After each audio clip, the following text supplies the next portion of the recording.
Baïkonour, Kazakhstan, l'un des deux nouveaux pas de tir Energia Buran. Le 15 mai 1987, du complexe 250 a été lancé Energia, une nouvelle race de lanceurs lourds capable de placer sur orbite un module de 100 tonnes. 6 mois ont passé. Nous sommes le 15 novembre 1988. Sur le pas de tir du complexe 110, le deuxième exemplaire d'Energia prêt pour l'envol. Accolé à l'étage central, la navette spatiale russe. C'est son premier vol orbital. Il sera entièrement automatique. Buran, qui signifie tempête, est la réponse russe au programme navette américaine lancé quelques années plus tôt. Du coup, les soviétiques se sont contentés de copier fidèlement les grandes lignes du programme américain. Même allure, même dimension, même protection thermique.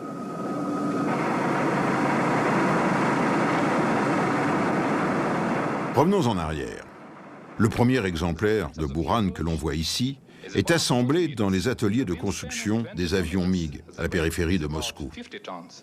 Il faut l'acheminer jusqu'à la base de Baïkonour, à 2500 km de là. Commence donc un long périple, d'abord par la route, puis sur une barge sur le fleuve Moskova. Qui aurait imaginé un jour que sous cette bâche, en pleine ville de Moscou, se trouvait une navette spatiale?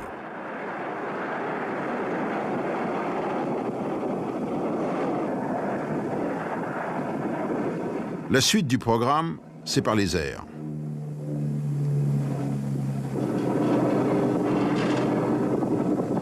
C'est à un ancien bombardier M4 Bison qu'est revenu l'honneur de convoyer Buran jusqu'à la base de Baïkonour dans le Kazakhstan.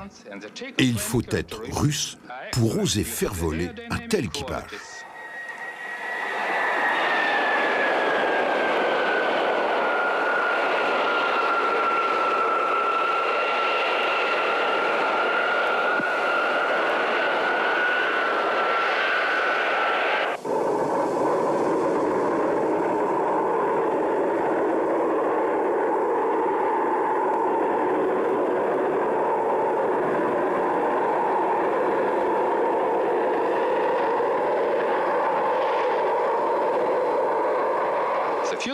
À noter que c'est sur le dos du même bombardier que seront acheminés les énormes réservoirs de 8 mètres de diamètre, 59 mètres de long de l'étage central du lanceur Energia.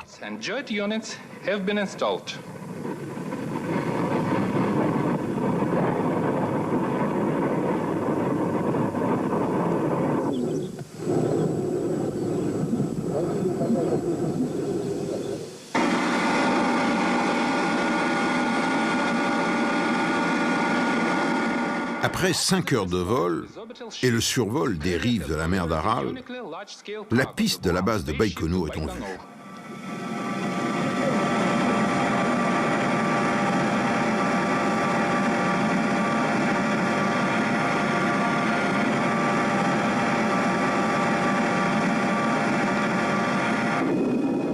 Là où se pose en ce moment le bombardier, roulera la navette Buran lors de son retour sur Terre.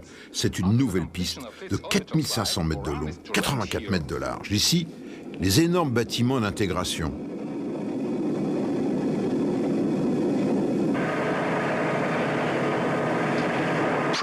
Quand on voit ces images, on ne peut que penser à celles tournées dans le désert de Mojave par les Américains lorsqu'ils juchaient leur navette sur le dos du 747 pour la ramener à Cap Kennedy.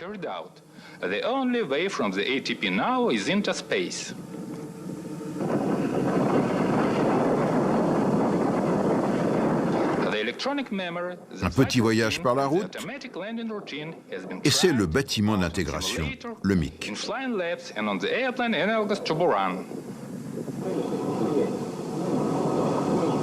Pour la première fois dans l'histoire de l'astronautique soviétique, un simulateur de vol analogique a été employé comme en aéronautique.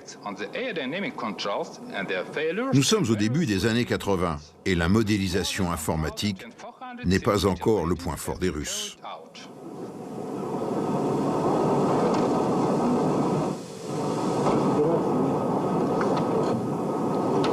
C'est l'image d'une maquette prise par une caméra de télévision qui est projetée devant les yeux des pilotes.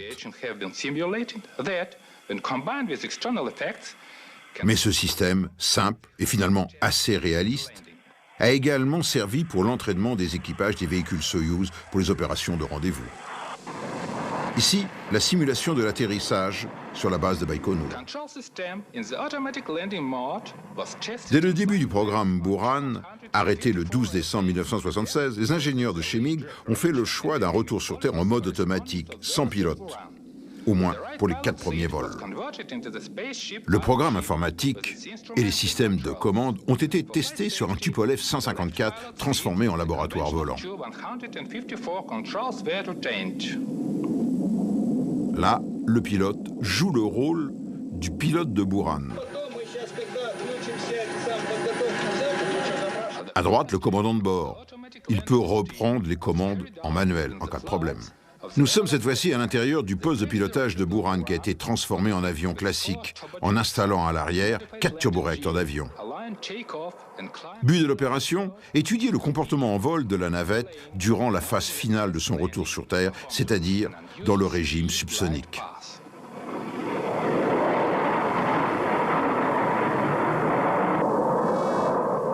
Rappelons que les Américains, pour la mise au point de leur navette, avaient préféré la jucher sur le dos d'un 747 qui la larguait à haute altitude.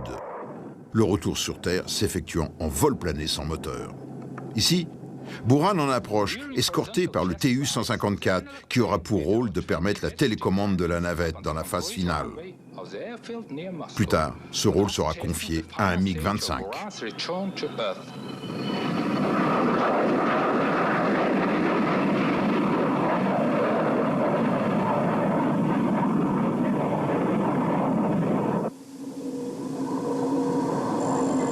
La phase la plus délicate de l'atterrissage, la voici, c'est lorsque l'engin amorce une descente à 22 degrés, reproduite ici par le Tu-154.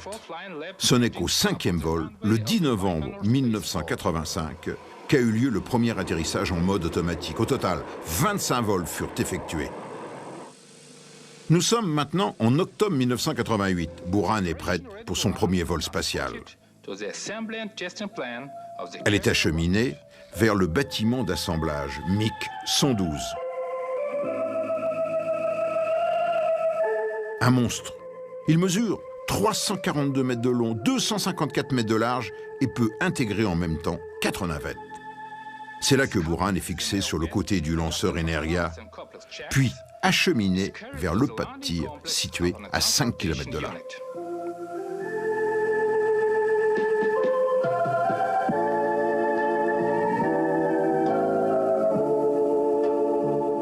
Que faut-il le plus admirer? L'engin spatial ou le génie des ingénieurs russes qui ont conçu le système de transport et le mode d'érection à la verticale? L'engin est amené sur le pas de tir avec sa table de lancement, et ce, dans le but de simplifier les opérations de préparation. Pour Energia, c'est le 2e tir. Pour Buran, c'est le premier et, hélas, le dernier vol. 16 octobre 1988, première tentative de lancement. Le compte à rebours est interrompu. 8 novembre, Buran est ramené sur son pas de tir et dans la nuit du 15, à 3 heures du matin, Buran prenait le chemin du cosmos. Pour ces ingénieurs, c'était la récompense de 12 années d'efforts. Nous sommes dans la salle de contrôle située à Baïkonour.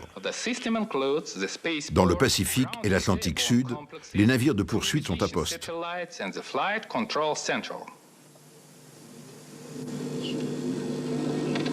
Au centre de contrôle des vols habités, le Tsouk, près de Moscou, les apparatchiks du parti sont là.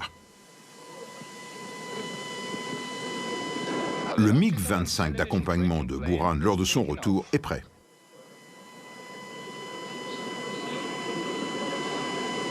Lui, c'est l'équivalent de notre DDO pour Ariane. 2, 1, ignition.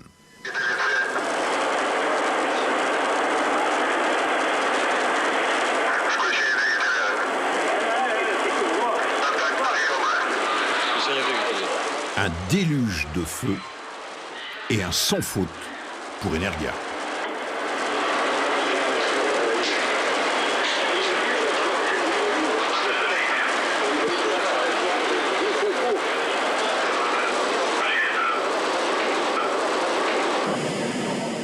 Dans l'aube naissante, on a pu filmer le spectaculaire décollage.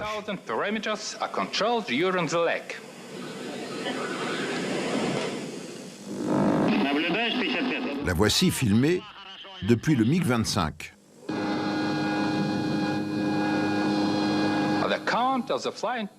Et on a même pu apercevoir la séparation des 4 fusées d'appoint.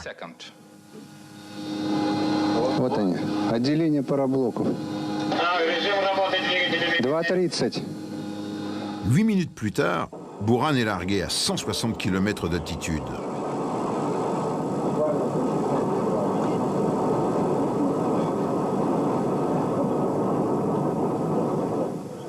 Grâce à ces 2 moteurs, la navette gagne l'orbite prévue à 260 km. C'est un sans faute.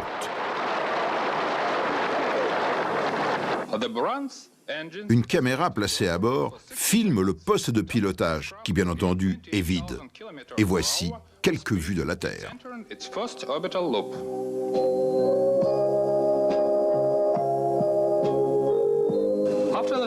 À la fin de la 2e orbite, Buran abaisse son périgée à 100 km. Allumage des 2 moteurs de freinage, et c'est la rentrée dans l'atmosphère au-dessus de la Méditerranée. Le MiG-25 destiné à télécommander l'atterrissage décolle.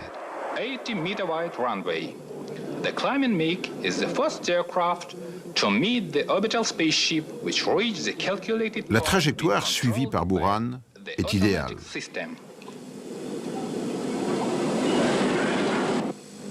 Сейчас на встречных вам будет выходить объект. Влево выполняйте разворот. Et la voici, saisie par une caméra de télévision embarquée dans le MiG-25. Survol de la mer d'Aral. Визуально внешний обзор хороший состояние корабля. Вот и верхний корпус работает. Piqué. Ouverture de l'aérofrein dans l'empennage.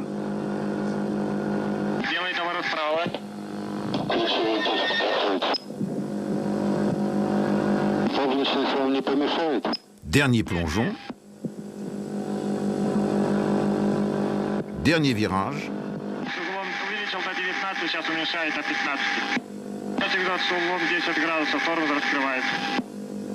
Даже следов обгорелся, таких нет, только так, как витки как бы снились. Вошли в облачность. Arrondi. Et c'est finalement l'atterrissage sur l'immense piste de Baïkonour.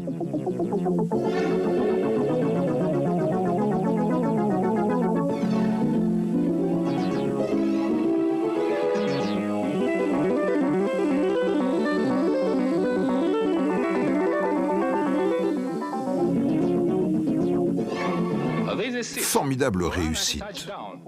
Belle démonstration du savoir-faire des Russes, mais 7 ans après les Américains.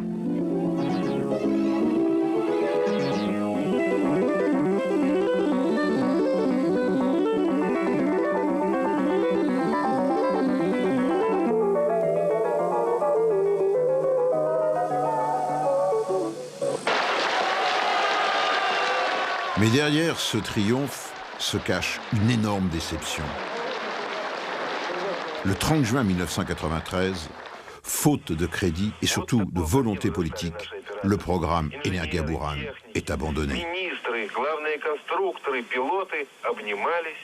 On comprend la déception de ces ingénieurs, de ces militaires, de ces techniciens. Des milliers de personnes qui ont travaillé durant 12 ans sur cet ambitieux programme.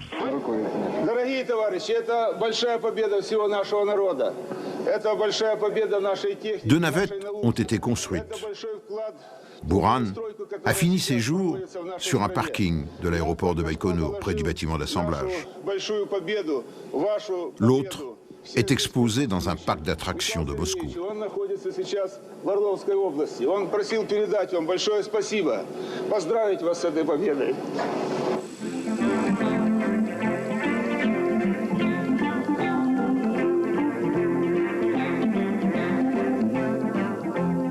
Si la presse unanime a salué la réussite des Soviétiques, c'est tout de même un beau gâchis de 150 milliards d'euros.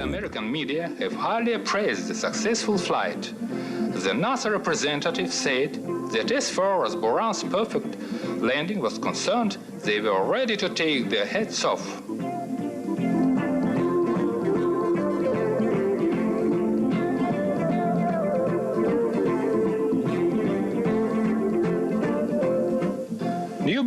Ayons enfin une pensée pour les 4 pilotes qui ont été spécialement entraînés pour piloter la navette, mais qui ne le feront jamais. Igor Volk, Rimantas Stankevichus, Magomed Talboyev, Ural Sultanov, Viktor Zabolotsky, Sergei Trisvyatsky, Yuri Sheffer. Suite du programme, c'est par les airs.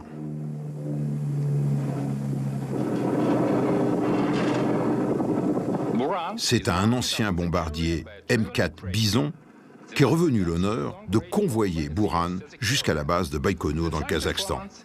Et il faut être russe pour oser faire voler un tel équipage. Baïkonour, Kazakhstan, l'un des 2 nouveaux pas de tir Energia Buran. Le 15 mai 1987, du complexe 250 a été lancé Energia, une nouvelle race de lanceurs lourds capable de placer sur orbite un module de 100 tonnes. 6 mois ont passé. Nous sommes le 15 novembre 1988. Sur le pas de tir du complexe 110, le 2e exemplaire, mention, même protection thermique.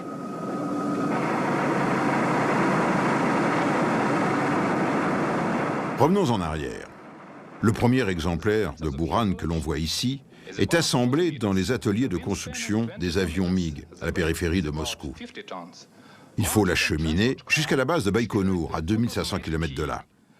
Commence donc un long périple, d'abord par la route, puis sur une barge sur le fleuve Moskova. Qui aurait imaginé un jour que sous cette bâche, en pleine ville de Moscou, se trouvait une navette spatiale?